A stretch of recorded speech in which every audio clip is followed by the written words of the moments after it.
taorina ny dinika izay nirahan'ny filohan'ny Ankolafy sy ny antoko politika maro samihafa dia nanambara ofisialy moa Andriamatoa Roland Ravatomanga mpitarika ny délégation avy amin'ny Ankolafy Ravalomanana fa ny docteur Jules Etienne Roland no anarana tolotry ny avy amin'ny PMP ho amin'izay toerany Premier ministre izay dao rahantsika ny fanazavana. Hita izay dia nifampidinika tamin'ireo tompona andraikitra ambony mpanolontsaina manoka ny filohan'ny Repoblika zahay lehibe anatoko manarika anareo eto. Misy 7 mianadaza ireo mazava tsara ny teninay tao.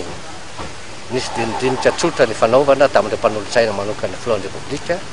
tsy nisy fisalasalana fa dia anarana tokana ho ihany natolotra ambaranay anareo eto fa tsy misy afenina tsony zany fa dia docteur Jules Etienne no toananay rehetra ho Premier ministre. No ny antony maro, ny antony lehibe azo tany lazaina voalohany amin'izany dia hoe olona afaka miara-miasa tanteraka amin'ny filoha Hery Rajaonarimampianina izy satria efa hitanareo tamin'ny fiodinana voalohany tamin'ny fifidianana filohan'ny Repoblika fa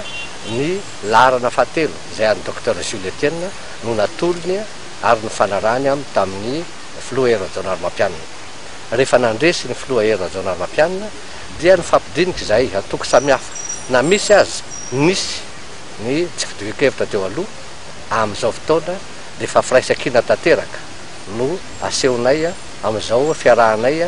midodododo mirodorodo manao rodo be makaty amin'ny lampanambotso rehetra zao nanoana andreo solombavam-bahoaka namanay solombavam-bahoaka ao anatin'ny atokonay tsirairay avy miaraka amin'ireo solombavam-bahoaka maly eo tena na indépendant ka tsy manan-kambara firy zay fa teny tsotra sy mazava nataonay fanoanana any filohan'ny Repoblika entina anarina any Madagasikara zay raha tsika mahafantatra fa latsaka katerena